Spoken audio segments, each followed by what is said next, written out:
मुझको लगता था नए लोग नई वहशत है,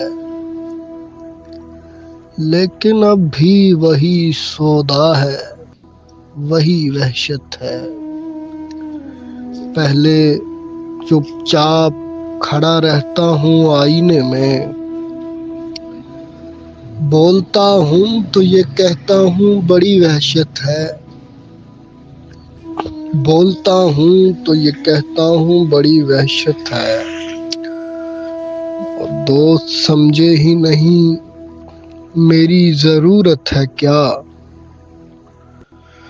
दोस्त समझे ही नहीं मेरी ज़रूरत है क्या।